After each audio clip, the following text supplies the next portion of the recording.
You would recall that in my previous video, I talked about the 7 steps involved in the marketing strategy development process.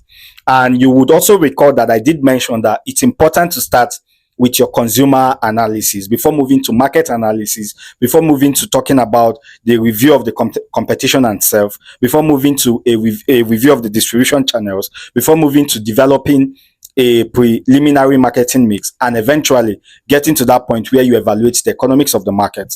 Now, today, what I want us to do is dwell a little on consumer analysis. What exactly is the framework if you're a product marketing manager to adopt when conducting your consumer analysis? Having said that, there's something I want you to have at the back of your mind. I'm going to be sharing a couple of questions you should consider as a framework when conducting your consumer analysis.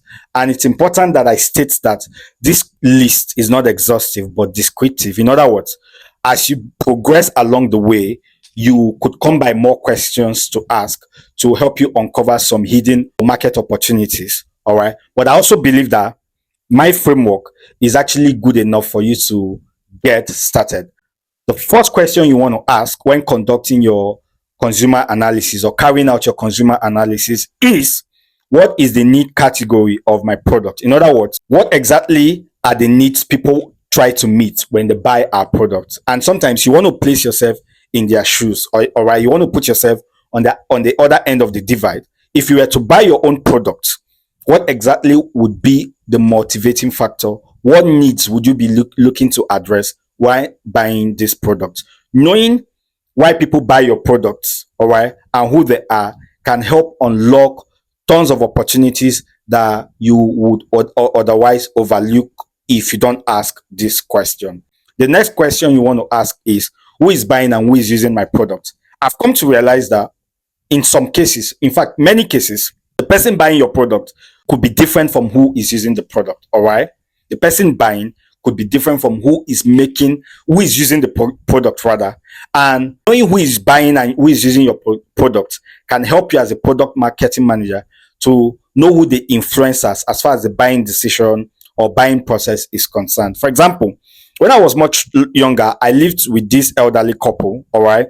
And I noticed that, I noticed the pattern. The mom, all right, the wife was always the one buying the underwear, the briefs that the man wore. And I also noticed the same pattern with other couples around whom I grew up. And I came to this conclusion much later as a product marketing manager. If I were to sell briefs or underwears for married men, I would want to target their wives because they seem to be the biggest decision makers as far as that buying process is concerned. The fourth question you may want to ask, or you should ask rather, is my product low involvement or high involvement? What is a low involvement offering? A low involvement offering or product is one where the decision making process until a purchase is made is very short, right? Meanwhile, a high involvement product would be one where the decision making process is usually longer until a purchase is made. And here's why. As an example, if I needed to get a bottle of water right now, once I realize I'm thirsty, of course I already am because I've been talking. The moment I realize I'm thirsty and I want to get water, I don't need to think too much about it. All I need to do is go open the gates, walk to the next shop close to us, and buy a bottle of water. And if I get home and realize I don't like the quality, I could easily throw it away. Is it not just 200 naira, less than $1? I'll go get another one. All right. And that's because the risk involved with buying a bottle of water rather is not so much compared to when I make a decision to, let's say, buy a car or buy the latest iPhone. You find out that because the associated risk is a lot, it will take time. Sometimes it could take me a month, all right, especially if my disposable income is not so much, to make a buying decision. You find out that in this example, in this context, a bottle of water can be classified as low involvement in this context, why the decision to buy a car or buy an iPhone, the latest iPhone, could be classified as high involvement. Why does this really matter? It matters because eventually when you begin to develop the economics of the markets, all right, or sorry, when you begin to develop the marketing mix, you find out that this information is going to come handy.